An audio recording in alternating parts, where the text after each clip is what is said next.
and trying to deal with that. He also falls in love, and so there's a lot to relate with that. He falls in love with a girl that he actually can't have, which is bad, obviously. So the story it follows him and that challenges, and then he also has his connection to his street friends. And so me growing up in Tampa, I have some street friends too that I grew up with, and so for me, just relating to the story and relating to the character, it was so easy. And me, being raised by my strong-willed parents, they basically gave me everything I needed for this part. And there's family. I mean, family is a major part of this movie. And sort of talking about who you are and who you want to be and how you get there, what gets you there, where are our strengths, where are our weaknesses. Yeah. Were there certain parts of the story that were a little bit scary to be telling? Yeah, definitely, because it was inspired by some personal experiences, so some of the characters are inspired by people I know and knew in real life. Mm-hmm. So to tell their story was a bit nerve-wracking, but I felt compelled to tell it because I wanted to show why some people succeed and why some people fail. And it seems like people who come from a good family, a supportive family, are the ones that succeed, and I wanted to highlight that. When I was maybe around your age, maybe a little bit younger, I had a whole bunch of friends die from drug things. I mean, there was a cancer here and something carcinoid there, but there was just a lot of bad drug stuff going on. Right. And it was really weird. There was this weird survivor feeling, right. And I watching some people, not like I'm a badass or anything, but but I watch some people go to jail. I watch people make some bad decisions about their life, and feeling like, well, this is still part of me. But at some point, I also have to be like, you know what, you're not part of my life anymore. Right. I have to be that. Definitely, that's actually, that's the theme of the film, where this guy is finally at a positive environment at a prestigious college, and it comes to a point where he can't associate with his old friends who are up to no good. So that's actually a big theme of the story. Hard to play, right. Vaughn. How did you work with that? How did I'm sorry, I don't remember what's the name of your character? Isaiah, right? Isaiah Johnson. Isaiah. So Isaiah's doing this, and so as an actor, how were you sort of navigating that? Well, it was so great working with the other actors.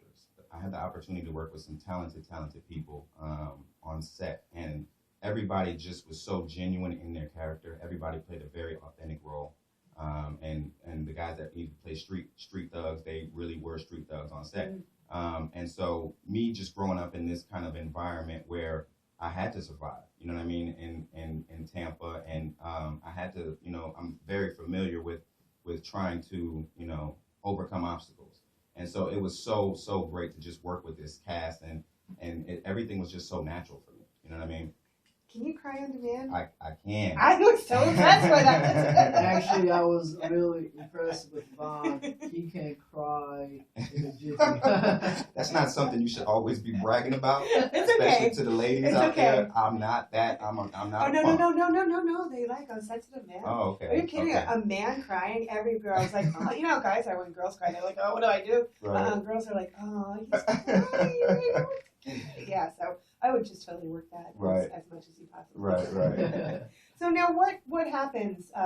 You make a movie. I mean, it seems, that the time frame with movies has changed a little because of technology, makes things happen a little faster. Yeah. Funding, of course, slows things down a little bit. So, but you have your movie done, you make it, you're taking it to festivals. Are you looking to have, how do you want it released to the mainstream? So the plan is to continue playing at film festivals and get distribution. So we're waiting for the right distribution offer, because we think this is a film that anybody in America, even in the world, has to see. Actually, I'll tell you a quick story about a teacher at Pasadena City College in Los Angeles who was telling her students about a film she saw at a film festival, and that she thinks every young person in America needs to see.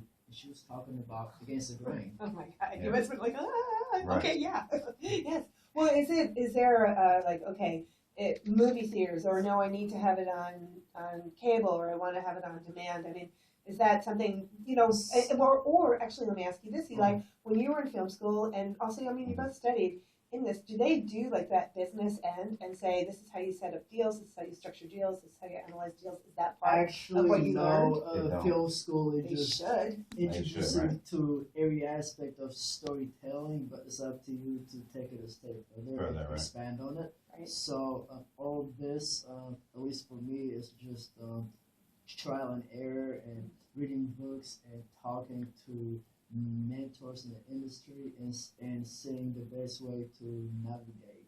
It sounded like you had some people help you come into your life and help you with making some decisions or learning about some of the ways to do things. Definitely.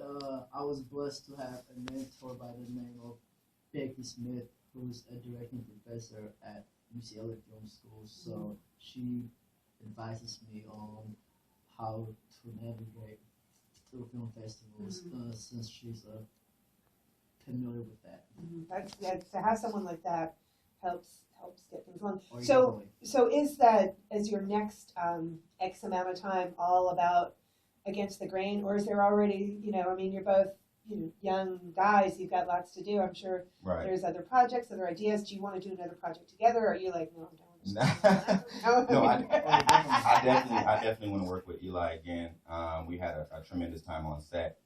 We're both, moving on to different projects. I know he's writing a few projects. He has a few projects in the works. I do also. But right now, it's all about Against the Grain. And we're really trying to secure distribution for this film because everybody needs to see it. It's such an inspiring film.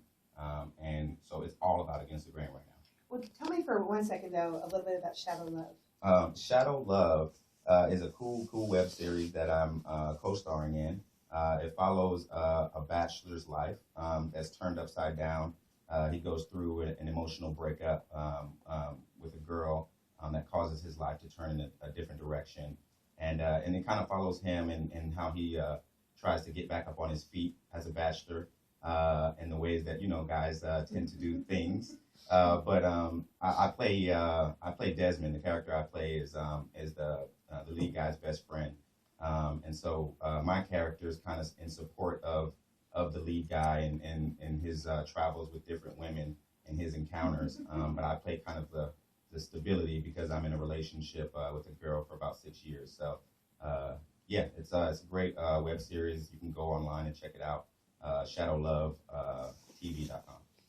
All right. Well, Gasparilla International Film Festival goes on through the weekend, but you can see this screening. It's going to be here in Tampa. In Tampa. On Saturday night, 11 p.m. It's going to be a party. Yeah. And it says there's a good chance it might sell out. Yep. So, Ybor Movie Co. So Ybor and go to that. You can go online to Against the Grain has its own website. Yep. Just againstthegrain.com. Againstthegrainfilm.com. Againstthegrainfilm.com. And then Gasparilla Film Festival has a website as well. All that information will be up on our Facebook page and our WMNF page. Gentlemen, Thank you so much. thank you so It much. was a My guest, pleasure. it's great. My guest has been Elias Mael. Am I saying your name right? Yes, you are. Oh, Elias yes. And Vaughn Wilkinson. And I hope you just knock them dead, guys. Thank you so Thanks for much. having Shout me. out to Thank you. Tampa, y'all. Temple Terrace, King High. Let's go. Saturday night, 11 p.m. Excellent. Good Thank you. job.